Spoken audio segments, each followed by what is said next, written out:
tapos pabalik.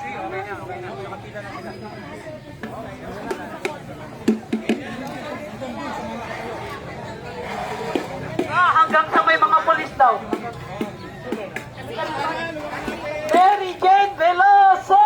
Palayain! Palayain! Mary Jane Veloso!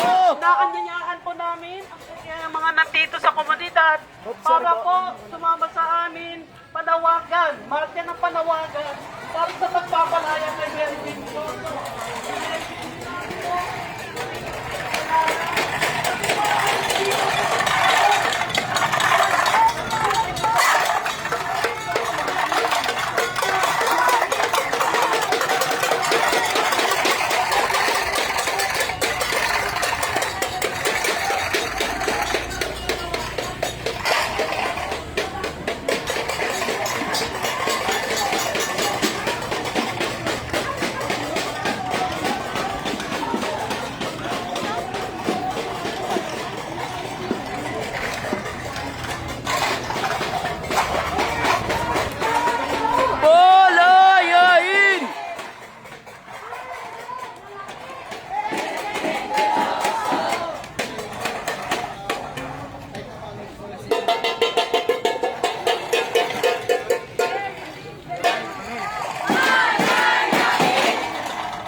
hawak nga muna dito. Yan, thank you. Oops, sorry. Ma'am, tabi ka lang.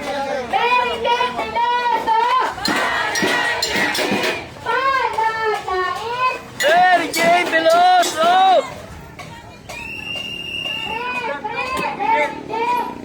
Bilen!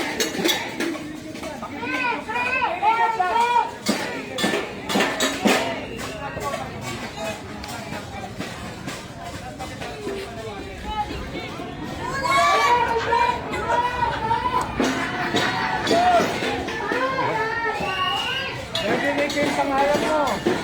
Yun ang order mo.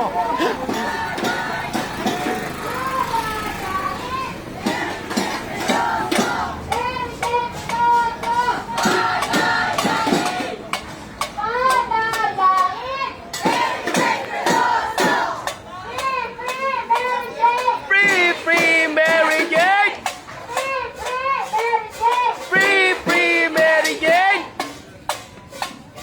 Ayun po, nakikita ang iba't ibang mga magkagawa sa buong mundo para suportahan ang panawagan na magpapalaya Press kay release Mary yan. Jane. Dahil po nasa labas Kunin ko sa'yo ng mamaya. bansa ang mga migrante manggagawa, alam po nila ang kinahinatnan ni Mary Jane at maaaring kahihinatnan nila dahil sa pagpapabaya ng ating gobyerno sa kanilang kalagayan pag nasa labas ng bansa. Alam po natin yan, marami nang nakukulong, maraming namamatay at maraming nauuwi na bangkay na pagdating dito. Isa lang po si Mary Jane, na biktima ng human trafficking, illegal recruitment at mga estafa. footage siya. Hindi lang po siya ang nabibilin sa mga Nakalandra biktima.